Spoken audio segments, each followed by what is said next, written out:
Film School Slacker contains adult language and themes. Listener discretion is advised.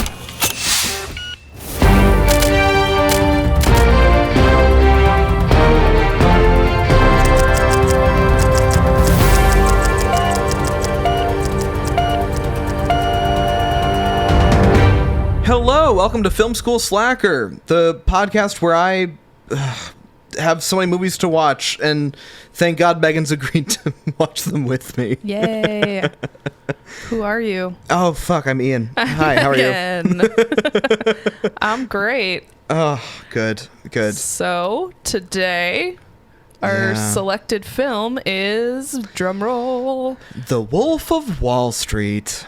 From 2013, directed by Martin Scorsese, based on Jordan Belfort's book and screenplay by Terrence Winter, starring Leonardo DiCaprio, Jonah Hill, and the film premiere, I believe, or the American film premiere of Margot Robbie. Seriously? Yeah. Oh my God. This was like the first... That was the first big thing she was in? The first big thing. Let me double check that. Oh my make God. sure, because otherwise... Because she's so huge now, it's crazy. She is my absolute favorite person. I mean, maybe not my favorite person, because, you know, I'm married, but like, That's okay. if I could have a 10th of her career, dude, that would be so amazing. Yeah, when I fully fell in love with Margot Robbie, I'm pretty sure it was I, Tonya. Dude, that was such a good movie. Do you want to guess what year she was born? I don't, but I will. Guess. Just fucking guess. Shit. Like 1980? Add 10 years. July 2nd, 1990. Wait. She is what? Our age, my friend. What? Yes. Yeah, right? I feel like she's been doing, like, she's been... Oh, I thought she was like, which 45. Yeah, right? Not because I think she looks amazing. old, but like she just seems like an adult. Okay, this is gonna sound really dumb. Like an adult. Okay, and this sounds really dumb, but you know what I mean? Like, there's that sense of being like.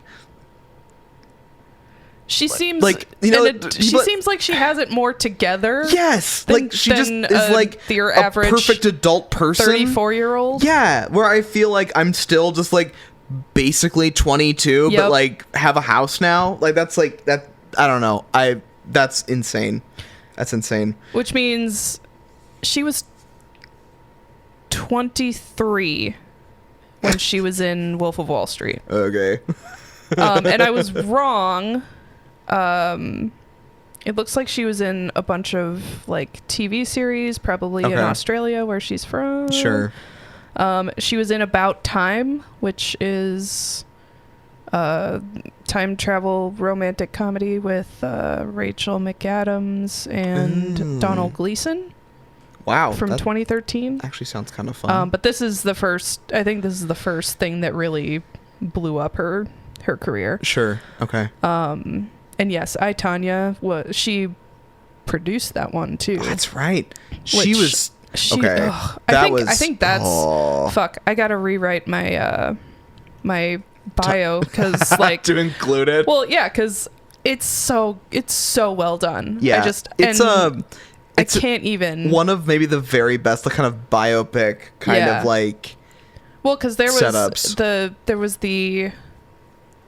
it was like the chasing the gold or going for the gold or something documentary that Tonya Harding did back in the aughts. Okay. And then and so that's the interviews that are spliced through I, Tonya are actually based on those. I think they're verbatim. Like they're acted. Right. They're using the actors, but it's this transcript essentially. Yeah, okay. Yeah. I think that's how it went down. There was this is such a weird tangent, but there was a like an Australian or something like theater troupe that took old like airline disasters, and they took the black boxes. Oh God. And they did verbatim. No. Yes. That sounds terrifying. It was terrifying. that theater troupe needs therapy. I cannot imagine being part of like you just go in to your, rehearsal and they hand you a script and they're like, yeah, this was taken from a black box in an airline crash. And you're like, oh. So these are the last words that these human beings have ever spoken. You're I'm like, okay. screaming person number 4 today. Right. Cool. Begging the world. Like, crying out for my child. It's terrifying. That sounds awful. Yeah. It was mostly like, because the black box really only captures the cockpit. I'm going to quickly out myself as a Mayday fan, so that's unfortunate. But anyway, but like so you hear like the pilots and ground crew like talking and stuff, and it's so dark. It's really dark. I believe it. Yeah, but anyway, that's a thing that people did, and I'm like, that is, to be fair, that is the sort of weird bullshit if I owned a theater company that I would do. Anyway. I don't know. I mean, maybe. I mean, if I don't know. I would have to get everyone's opinion on that before I went ahead and pulled the trigger. I understand. That would be, oh my God. Well, anyway. I would literally like contact a local therapy center and just have double them check in the wings, just ready to go for when people ready leave. To go. They just have a little booth on the way out of in the house. Like wonderful. What Lucy from Peanuts, the psychiatrist, is in. Exactly. Anyway. All right. So Wolf of Wall Street. Wolf of Wall Street. Crazy thing about this is I don't know that. Let me think. I don't know that I've seen more than one other Martin Scorsese movie. I've seen a couple. I know I think Raging Bull. Is that him?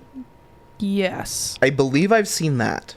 Okay. But I don't know that I've seen anything else beyond like his boxing stuff. He's done a lot. Which is crazy because there's a lot of movies that you think I should have seen. And he's a director and a producer, so he's right. Like, so it's possible I've seen something he's produced, but generally, from what I understand, is he's like I've only ever seen his like kind of like Raging Bull kind of stuff, and I have not seen anything else he's done, which including like Hugo, which is crazy because I like that book, so I have no idea. He did Hugo? Yeah, that was him. Huh? Yeah. Like directed? Yeah. Huh? Yeah. Also, fun fact, he played... This is so dumb.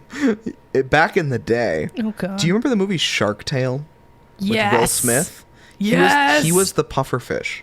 Of course. I can't even. So I guess I've seen, if you want to count that as a Martin Scorsese movie. You know what? If he directed it, I'm counting it. Fair. No, he did not. Yeah. Oh, he acted it. He acted in it. Oh, he was in it. Yeah, okay. he was in it. So, anyway. But yeah, like Shutter Island, yeah, The Departed, yeah, The Aviator, yeah, Gangs of New York. I know I've seen that. I have not seen that. It's all right.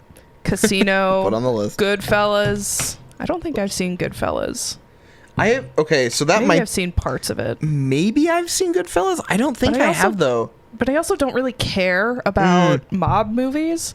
You know, this is why we're friends. Which is funny because I really liked The Sopranos, but that was more for the acting quality than the plot line. Right. I think because like I could give a shit about. I think you might be. I think douchebags. You might have trying to get money. Reminded me that I think I have seen Goodfellas. Okay. So I've seen maybe two then. Okay. Two Martin Scorsese movies: Raging Bull and Goodfellas. They're good. I mean, don't get me wrong. Like they're well done. Well, yeah. He's good. He's kind of a douche, but he's also like an auteur, so that they all are. He's kind of got the cred to be a douche. Yeah, I know. I don't give out that.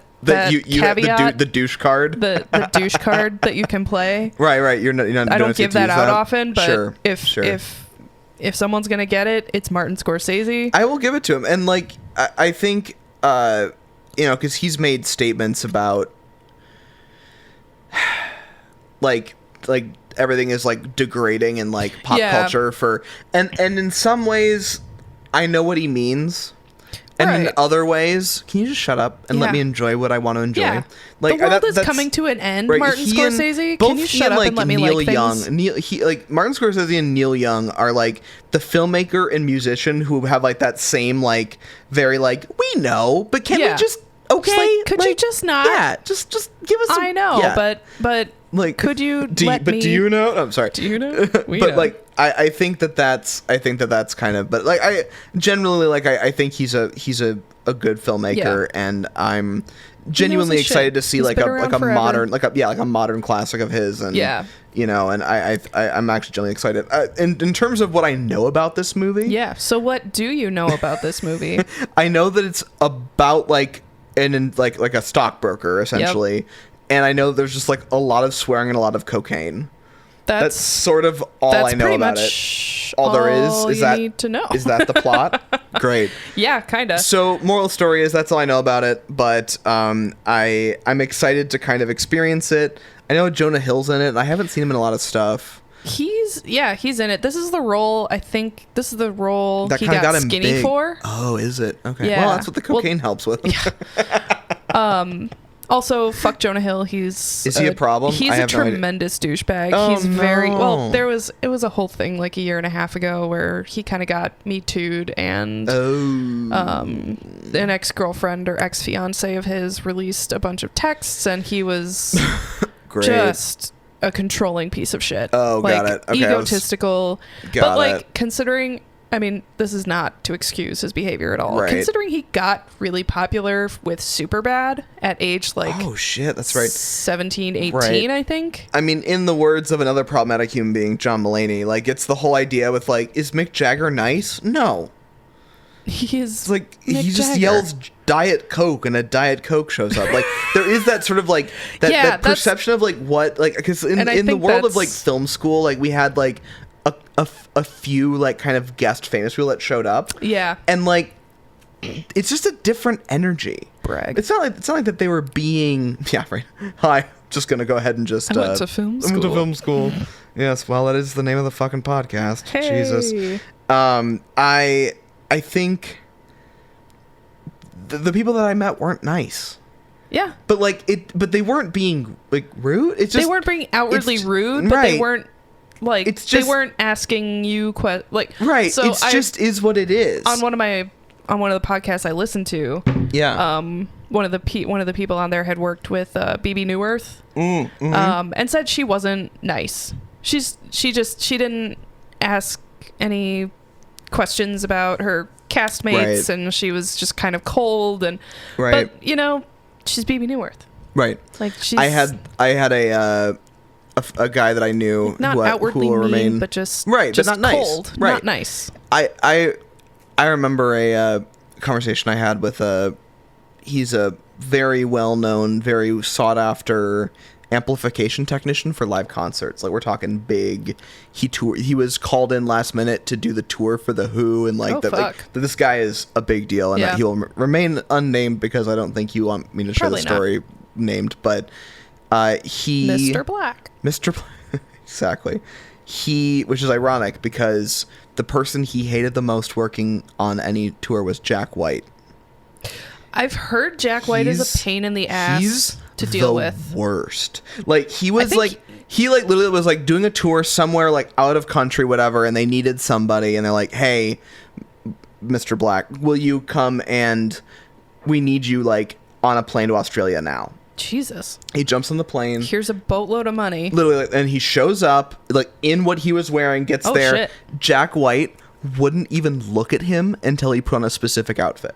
What in the fuck? Yeah, like it was like he was like offended. Girl. Because like, and that's just like what happens. Like you get to that level of fame or yeah, whatever, you just like I lose guess. the plot. You know, Yeah. like you lose all sense of what's normal Like, and real yeah. and understandable for a Yeah. human being. But that's like, but if you have enough money and you can like, he was like, it ended up being fine. He's Yeah. like, they gave me the things to wear. Yeah. they already knew the situation and got me Yeah. sorted out. That's but nice.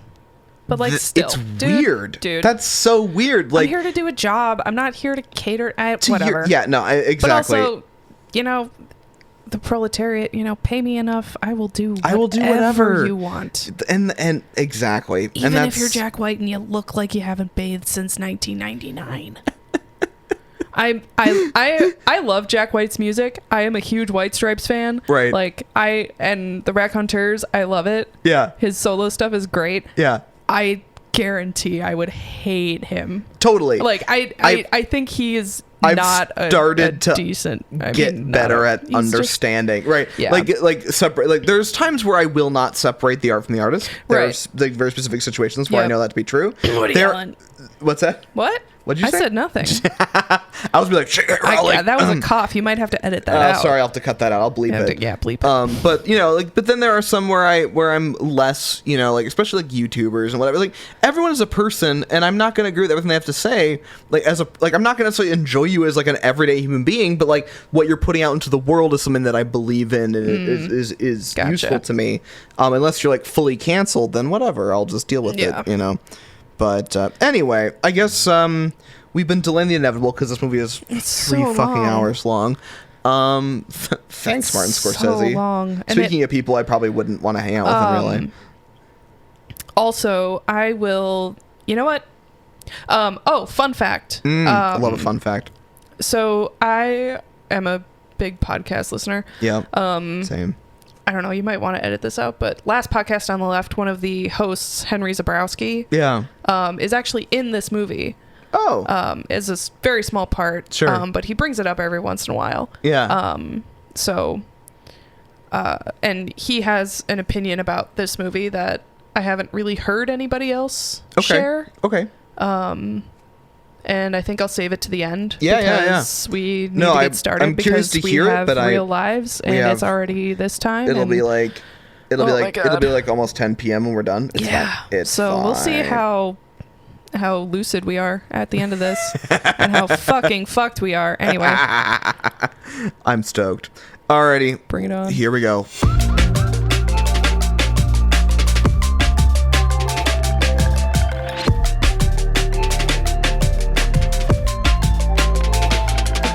So, that was a long ass movie. Jonah Hill's teeth, though. Yeah. I'm not okay from that. I think that was the point where you're just like, I can't do it. Yeah, no, that was weird. So, the last movie that we saw was Fight Club, right? And that's not technically true. Twilight happened in between, but that we don't know when Twilight's happening, if ever. So literally. So I will say kind of the first big thing is this was a lot more fun to watch than Fight Club. Yes. As a final product. And I think a lot of that, very tonally different. Totally. Very totally different director and auteur styles. Yes. And I will say, like, even in my limited sort of experience with Martin Scorsese, like, I've always enjoyed his work more. Mm-hmm. But I definitely enjoyed this movie a lot more than Fight Club. And I was gonna say, well, to be fair, you haven't seen a lot of David Fincher, but like I think you kind of got a pretty good glimpse at David Fincher's like style. With it's Fight not gonna Club. get better. It's not gonna get it. There's no real like happy movie that David Fincher directs, because he's very like tonally and subject matterly dark. Whereas like he did like dark crimes, whereas this is more like white collar crimes where it's a lot of financial fraud, it's a lot of cocaine use and quaaludes and so holy shit. From my perspective of I'm only gonna touch on the fact that like you and I have both worked in the financial industry before.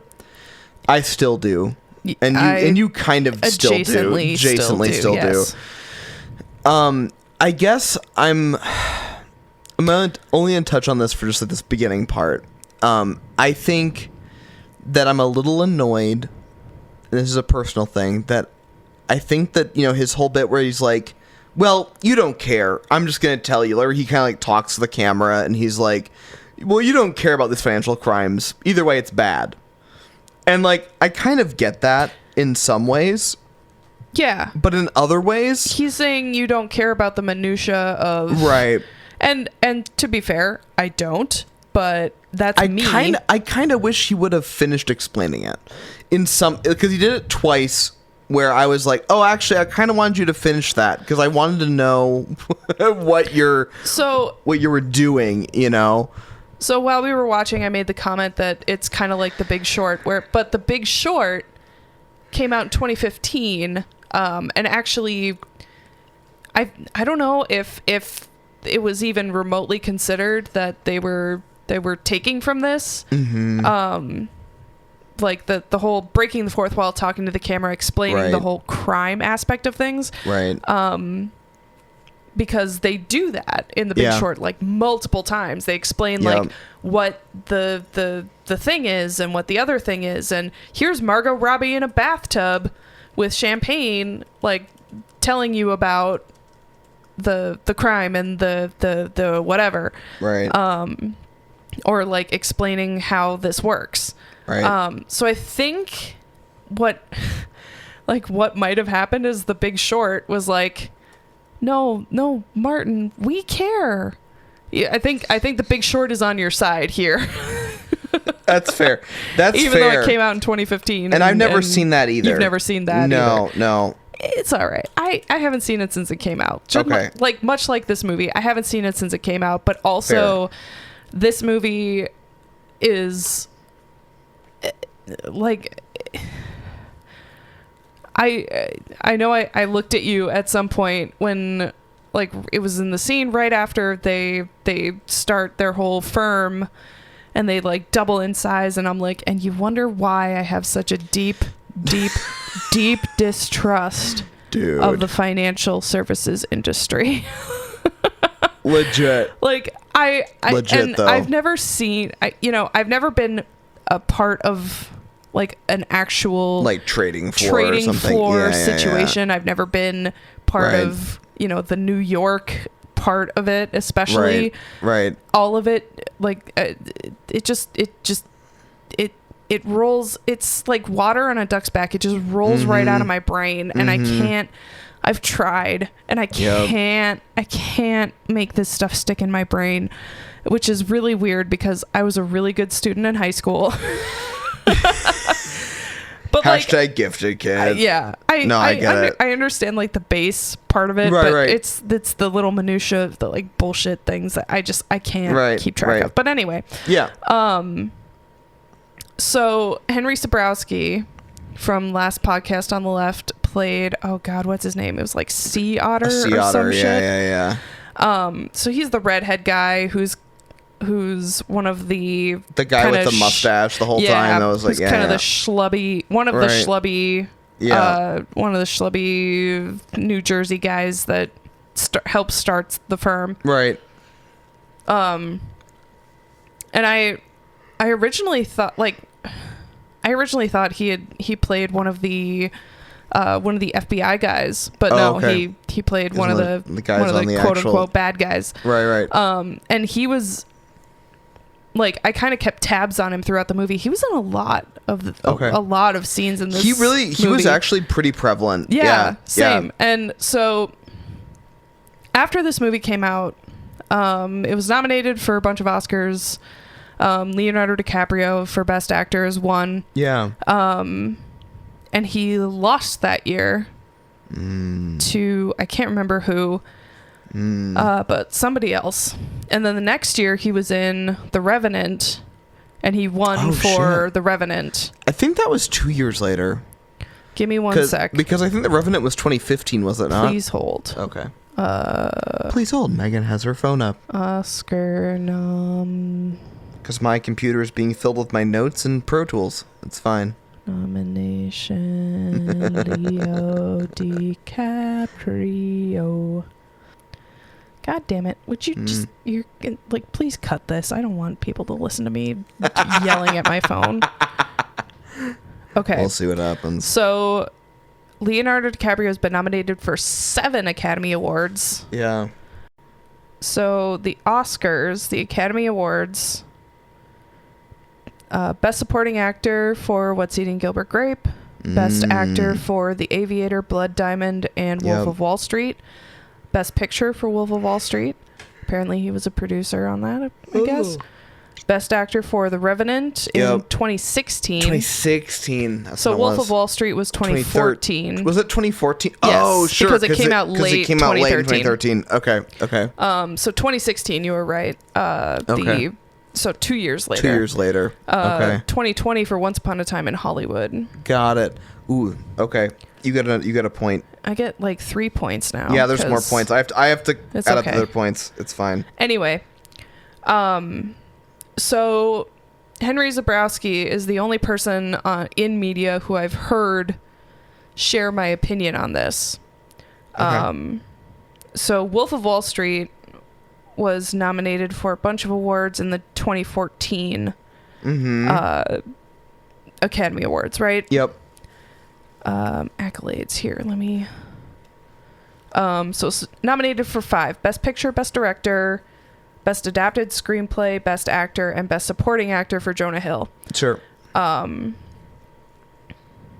don't think it won any. It doesn't say if it won any. Okay. I don't think it did. Okay. Wait, for the whole movie it didn't win anything? Correct. Wow. Let me Hold on. I'm pulling up the double checking. Double check. Oh, it came out on Christmas in 2013. Cute.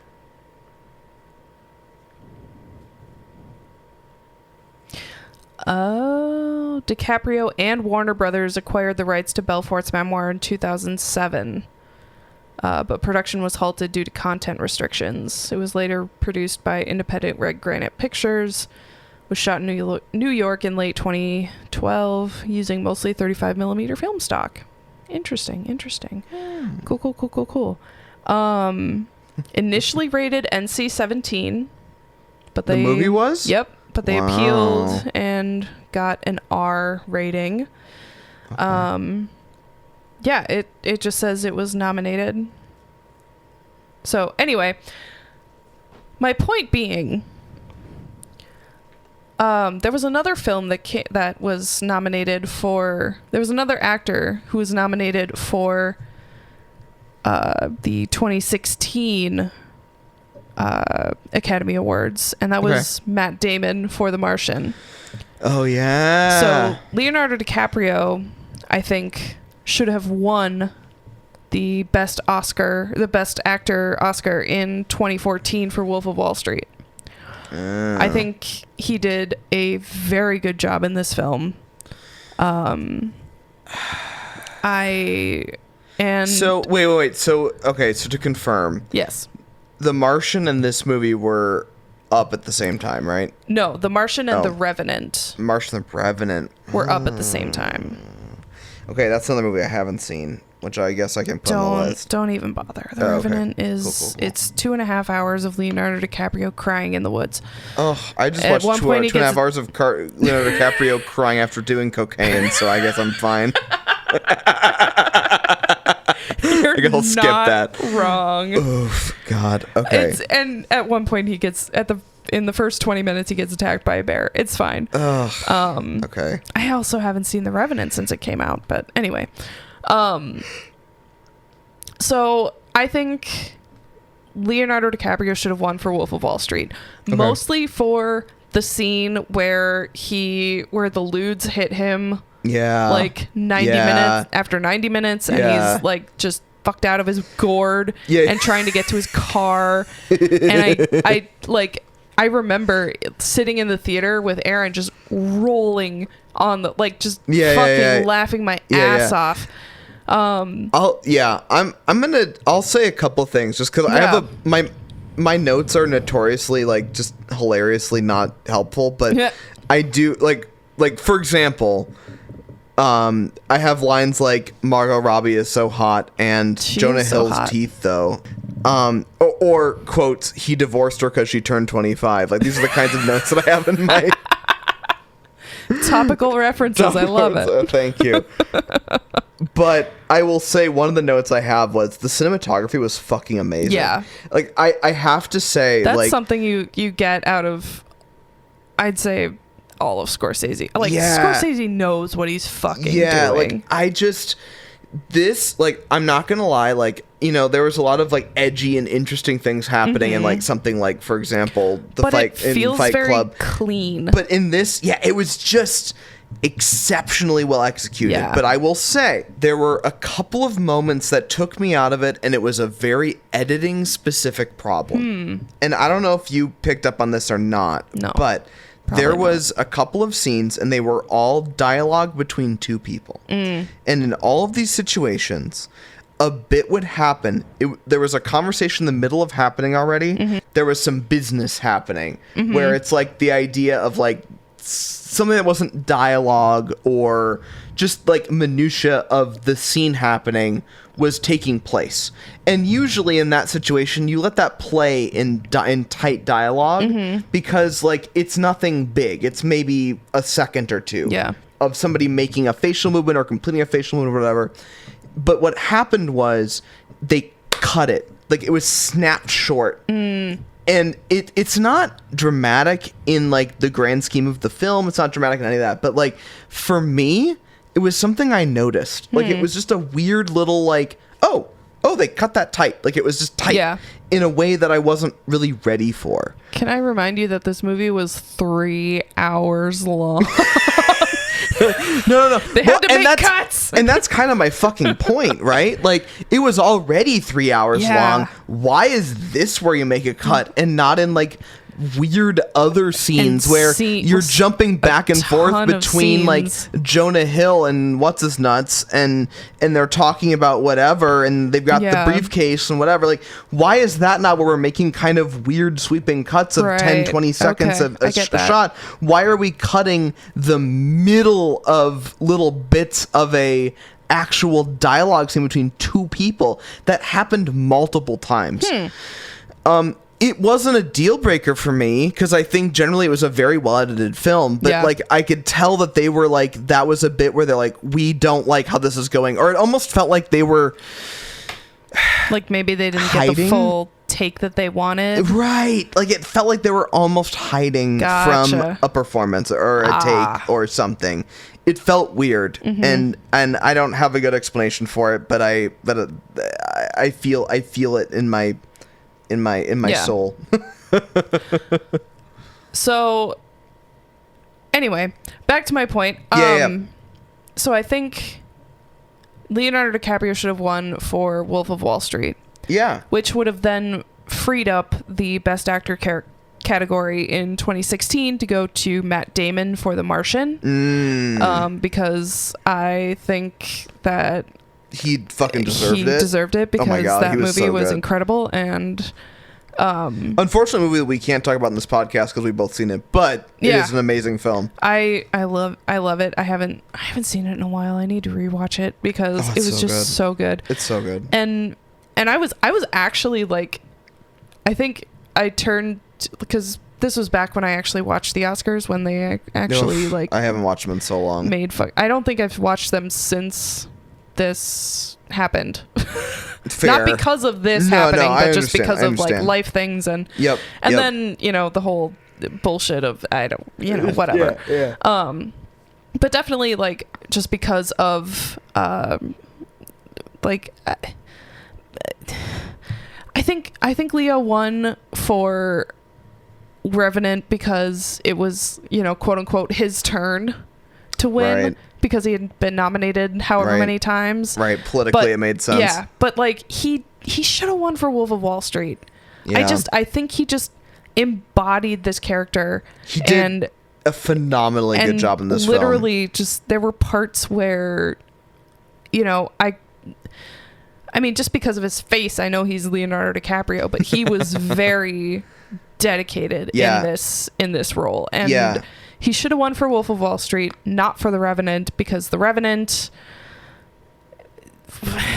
Yeah. I need to rewatch it because like I said, I haven't seen it since. Okay, do we put this on the list or no? No. Okay. No, it's 'Cause another you don't get points if we don't put it on the list. It's All right, another. all right. I don't care. Okay. It's another Okay. 3-hour movie, and a lot of it is gore because like I said, Leonardo DiCaprio gets attacked by a bear in the first 20 Right. minutes, and then he has to cut open a horse to stay warm, and it's a Luke and Han in a I was about to say, tauntaun I'm like, situation. I'll just watch episode 5 then, whatever. Pretty much, yeah. And then add in a lot of screaming and crying and trekking through the Montana wilderness. So it's beautifully shot. Oscar bait in the worst way. Yes, it is. Well, it's a beautiful film. Sure. Like, it's gorgeous. Sure. And I couldn't bring myself to care. I don't know. Okay. I might have to watch it again just on my own, but I understand. could not get into it. I get it. Anyway, Henry Zabrowski, who was in this movie, shares my opinion that Leonardo DiCaprio should have won. And I feel extra validated in that because he was there on set watching him perform. Right. So I'm like, yeah, thank you, Henry. Right. I also agree with this. Thank you. I also agree that he should have won for Wolf of Wall Street, and then and it's not just that Leo should have won for Wolf, but that Matt Damon should have won for The Martian is the other half of that equation. That Henry Zabrowski also has Matt Damon won. I don't think he has. Oh fuck! You gotta be kidding Google me, right? it. Oh, I'm googling it right now. Google break. Please hold. But yeah, so it's the 2-part equation here. Yeah. 1, Leo should have won for Wolf of Wall Street. 2, Matt Damon should have won for the Martian. And the first time, holy shit, he's never won for Best Actor. of course not. What the fuck is going on? So the first time I heard that he won for Best Original Screenplay, though. he did for Good Will Hunting. Yes, he did. I remember that. You knew that, yes. But he didn't win Best Actor for Good Will Hunting. He just won Best Screenplay. What the fuck?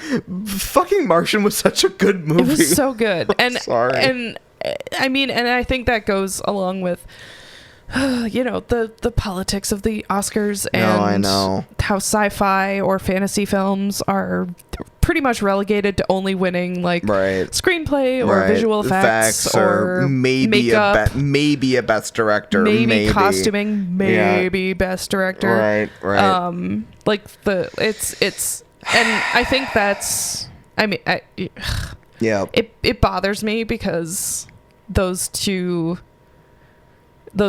genres are, some of my faves. But like they're also super technical and they hold a lot of potential for innovation and creativity, and shouldn't that be what the Oscars is supposed celebrating? To be for? Like creativeness and originality rather than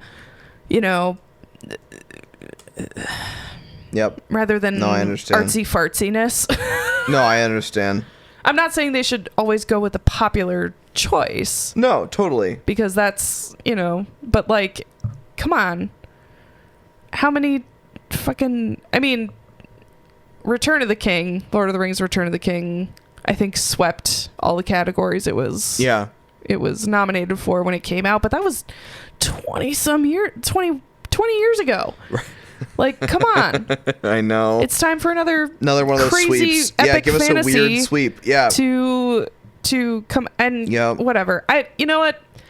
And the Oscars are just so I know. Yep. They're so political, and I know. I don't even know if they even matter anymore. I don't think they do. Here's my thing. I want creators to create good quality films and in text and media. Yeah. I've always fundamentally had a problem with the idea of the award shows in general, from the Tonys to the Academy Awards to whatever, right? So I've always kind of been like, I've always felt weird about them, even like ever since I started like film school. Like I didn't like it, because it's like not every movie is for everyone, and trying to like jam them all into a category is fucking stupid. And that's how I've always kind of felt about it. But especially since like the mid-aughts, I've very much felt that way, which seems like maybe for different reasons we've both kind of ended up in that place. Yeah. I don't know.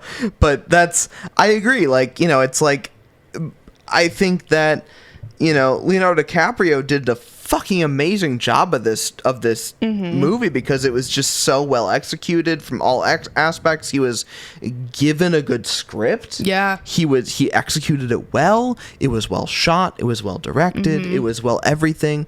And, you know, and so, but it doesn't mean that like he's guaranteed to give a good performance. Like, the whole thing is a group effort, and I think it's fucking dumb to give anybody specifically their flowers. It's like preferential treatment in your mind. I find it dumb. Like, I just think it just seems very arbitrary when you've got such a big production. It's like saying like you like a project in a big thing that you did in corporate America was good because of the project manager and 2 developers. Like, I mean, like, maybe it's true, but like, but it was such a bigger production thing. Yeah, there's so many aspects than just and beyond. Like calling those 3 people out are not relevant to like, and I'm not trying to like, in saying that, I'm not trying to like say that those 3 people weren't valuable, because I think that they were, and I think that those people are probably worth calling out. I just really am profoundly irritated by like them trying to call out those people in that way in the Academy Awards, because they usually kind of get it wrong in my opinion. Like, you know, like, I think a good example that you've been mentioning and we've been talking about is The Martian, because Matt Damon should have got a fucking Academy Award for that. It was an Academy Award winning performance. Yes. And it wasn't as visually exciting or whatever other thing probably pulled it away. Yeah. Because it's fucking arbitrary. Which is weird, because like the way the Academy Awards work is that all of the previous winners of that category, or the previous nominees and winners, vote for that category. So like if you're nominated for, you know, best actor or best actress, all of the previous best actress nominees and winners are eligible to vote on that category. I had a which is weird to me. It's weird because my and editing, you have to like campaign for it. Was she edit 1 or edit 2? One of my favorite editing teachers, she was one that sent me to Harpo for a visit. She was an Academy Award winner. Yeah. Because she worked for Oprah. Oh, yeah. So she won for one of the, either a documentary, I was going to say, like, probably best documentary. Documentary, or I think she maybe worked on The Color Purple or something weird. Okay. Something like that. Like, it was one of those things that she got an award for. And because of that, she was actually a member of the Academy. Yep. And so she actually got screeners and, like, had a vote for the award. Yeah. And it was interesting to talk to her about it, because she was just kind of like, yeah, it's kind of weird. Like, I do it, but it doesn't feel like it's sort of like these people are in a very unique position, because it's not the world, you know. It's a very specific group of people, and they have their own ideas of what they think is important. And I'm not saying that that's wrong, but I also think that it's very kind of narrow-minded. Like, I wouldn't expect myself to be the end goal for like what the next best editor is going to be, just because I had edited films. You know, like, there's so much more to a overall story than that. You know, I don't know. I find that very interesting. But that being said, all of this like Academy talk being said, I think it was a very well executed movie and very enjoyable and engrossing to watch. And we only kind of talked about it in jest so far, but Margot Robbie was amazing. Yeah. This was early for her. This was really early. I think this is the role that really pushed her into the spotlight. Yeah. Because she had been in stuff before, like we mentioned at the top of the episode, but I think this is definitely what launched her career. And there was a scene where it's probably like the infamous scene that people think of when they think of her in this movie. She's in that kind of magenta pink sweater dress with the heels and is sort of, sexually teasing Leonardo DiCaprio. Right. And I Which looked works at you because she's under 25. Not anymore. No, at the time. For Leo, but she was being provocative to him in that scene. But then, the aesthetic that she portrays in this movie is very Barbie-esque. Yes. And I know I haven't seen the Barbie movie. I will admit that. Is that on our list? Probably. Yeah, we should put it on the list. I haven't seen it, but like just the way that I'm giving me points for that. Sorry. Go for it. Sweet, thanks. The way that she leveraged this part in this movie and turned it into a whole ass career, because she's not just a pretty, a gorgeous, talented woman. She is a producer. She's doing all this kind of crazy, amazing stuff. Yeah. And I can't help but admire her so much for everything she's done since this, but like everything she's done since, be it Suicide Squad, The Suicide Squad, which was actually way better. I, Tonya. Fucking I, Tonya. That movie. I swear to God, we were talking about this during the screening of this film. I think I, Tonya is so honestly good. one of my favorite films. It's I mean, like, between like the chemistry and like craftsmanship between oh my God, between Margot Robbie and Allison Janney is unbelievable in that film. Fucking Sebastian Stan, who's honestly everyone one of was the so good, one of the hottest actors in sexiest actors in Hollywood, right, as this schlubby Jeff Galooly piece of shit. I can't even. It's so good. We could do a whole podcast on just I, Tonya. And honestly, like, hey, if you want to like give us Patreon money, we will. My God, yes. We will wax eloquently as we can about I, Tonya. A senior fucking thesis on I, Tonya. I'm not shitting you. And in the same breath, we will also give you a group watch of Twilight. So you be careful what you wish for. Also, I will read to you my actual senior thesis on Grand Budapest Hotel. Oh my God. We will do a live watch through in real time of the Grand Budapest Hotel if you give to us on Patreon. Followed by a dramatic reading of Megan's thesis. Anyway, it's so good. But that's only if you give us money. So give us money. So to give us money, yeah. Anyway, so or at least like and subscribe. Yeah. So anyway, boogie boarding. No, so I think this is actually way more enjoyable than I remember it. Yeah. Because I haven't seen it since Aaron and I saw it in theaters. I genuinely liked it. I think it's a fun romp if you have 3 hours to kill. That's the problem. Is you do need to contribute a full 3 hours and 2 minutes worth of fucking this movie, which is way too many hours for any movie. Which I mean, like, that's any movie, but you know what I mean, though. Movies. Like, that's a lot to commit. That's a lot to ask of somebody. Yeah. But before we get into like review, like the actual us doing our breakdown. I want to give you credit for. There was a movie that I gave you credit for. Oh, Misery. Oh yeah. Yeah, Misery is going on Rob the list. Reiner plays Jordan Belfort's dad. Right, and we love him for that. And I love Rob Reiner. Yep.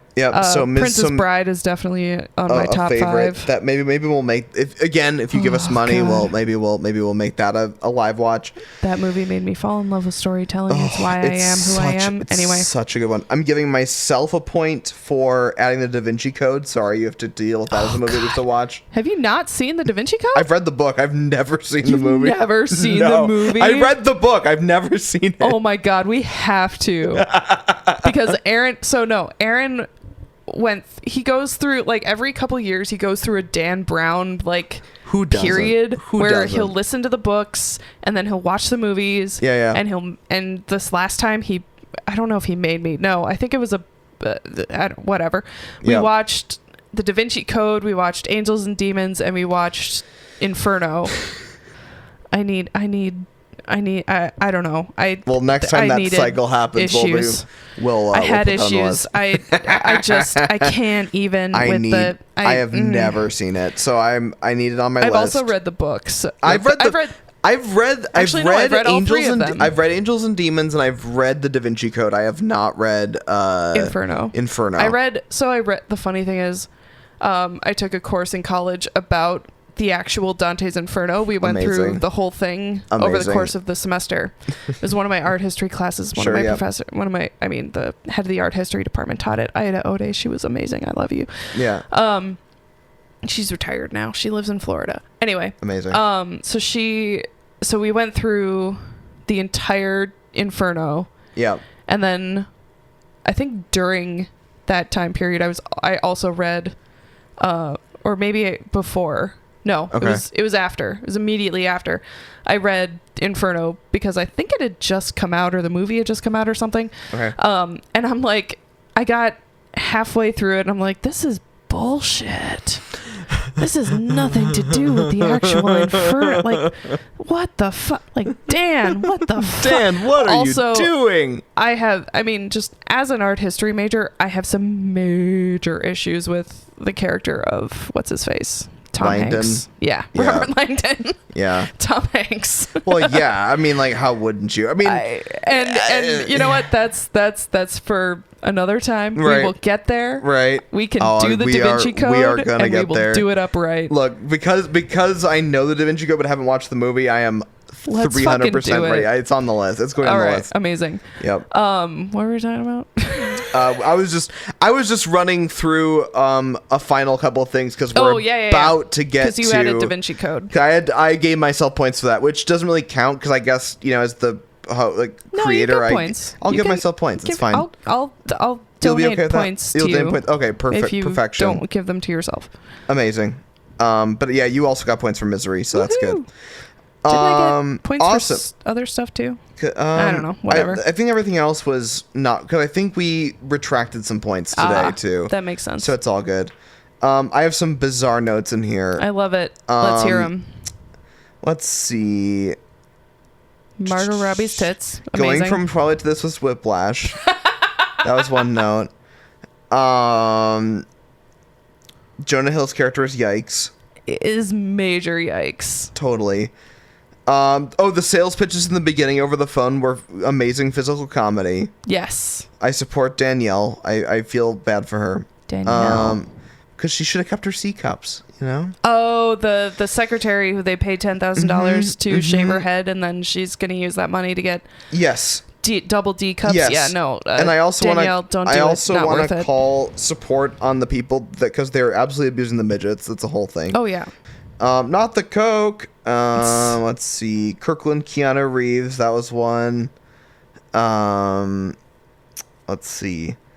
The seatbelt where he's seatbelted on the plane. I wrote that double down. Seatbelt where double he's seatbelt because physically restrained because he was sexually harassing the flight attendants. I appreciate just like a cishet white man being just like completely just like immobilized because he was being such a pain in the ass. Let's see. And I called out again that weird cut off choices on the edits for conversations between two characters. It happened again later on, which I was confused by. That's okay. And then the glass blowing out on the bridge of their yacht when it was going down. That was some great Deadliest Catch shit. Oh my god, that was a big vibe. That scene gives me anxiety. Like, it was anxiety inducing. I don't know what it is about. Like, I think it might be residual trauma from Titanic. Like watching Titanic as young as I did. Fun fact: you've never seen Titanic? It's on the list. Yep. Oh god. I've never seen it. And the craziest thing about that is I'm a huge like history freak about the Titanic, but I've never watched the movie. Anyone who went to elementary school in the late Yeah, in the early aughts. I don't know. Who isn't a little bit obsessed with the Titanic? It's not possible not to be. There's a whole. It's gotta be. There's a whole unit. Fun fact: there's also an app or like a piece of software for VR headsets where you can explore the Titanic. I think you were talking about that when the guys went down there and exploded. Probably. I think you did. I probably did. Anyway. Yeah. Anyway. So that's the thing. So another line that I have is in all caps. Hey Jordan, let me give you a little legal advice. Shut the fuck up. That was a line. That was the last one I put on there. Yeah. That's good legal advice. I think no in matter general, what. Yeah, I think that's good. Just legal shut the fuck advice up. in general. Say lawyer. Yeah. Even if you're not guilty, say lawyer, because cops will try to incriminate you before you have a lawyer, for sure. So just say nothing. Anyway. Correct. So we have our 4 breakdown items for our review before I do my final review in Letterboxd. Mm-hmm. Those listening at home, they are production design, story, performances, and cultural impact. So starting at production and design, I'm okay to give this a 5. Yeah.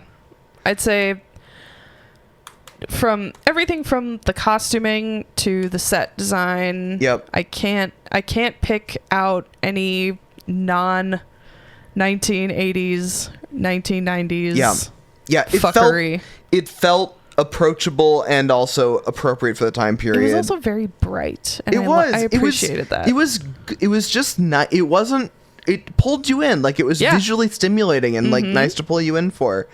Martin knows what he's doing. Martin knows what he's doing. Fuck, man. He might be a pufferfish in Shark Tales, but he knows his shit. He knows his shit. Story. I mean, it's an autobiography, which is kind of a weird thing to judge on. It's an autobiography, which is which is sort of like, it is what it is. But from a script perspective, I think they executed it very well. Yes. Having not read the autobiography, so I can't know like the differences. Caring to read the autobiography, I just have very little interest. But from a perspective of a good storytelling moment based on an autobiography, I'm going to give that at least a 4.5. I'd say a 4, mostly because I feel like a lot. My 4 comes mostly from the time. This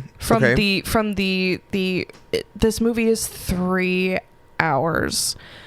I don't know exactly where the cuts could have been made, but I know that they could have been made. You know what I mean? Yep. I like your 4.5.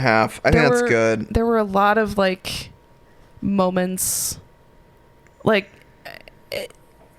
that it felt kind of felt a little bit masturbatory. Yeah. Occasionally, yeah. Especially towards the end, like once we know that he's going to jail. Yeah. We know what's going to happen. We know where this is eventually leading.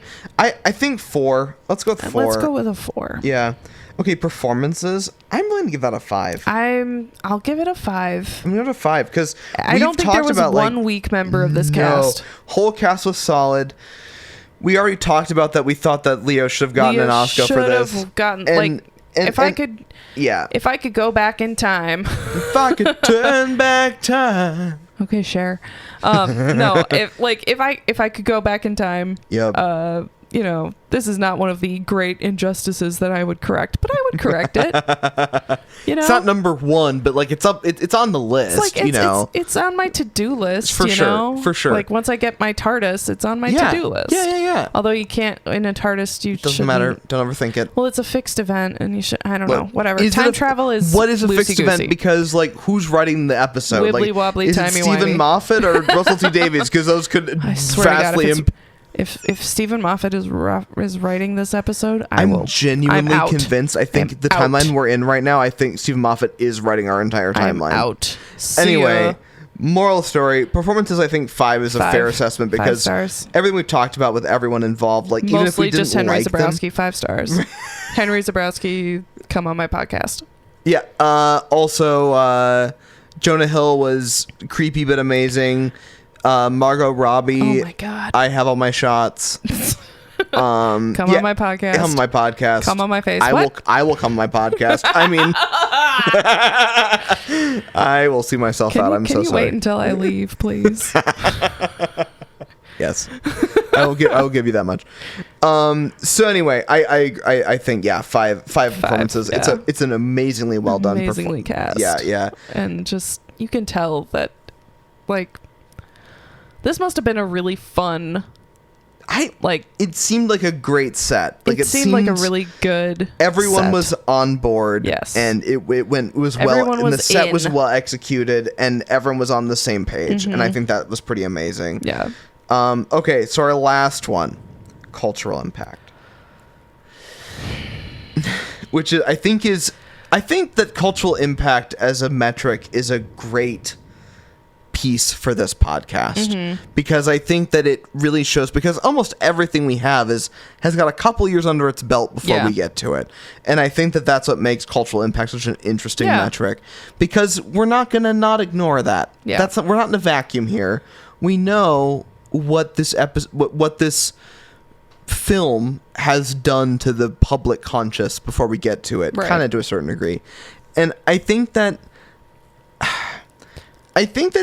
it's done more good than harm, personally. Whereas this I think was that we talked positive. Yeah, I think it was a net positive. I think we agreed that Fight Club was a net negative. Yes. I think this was a net positive. I think more people that have seen it than not have been like, ugh, or even if they are in the industry, they know that it was like, ooh, that was accurate, and I'm not happy about that.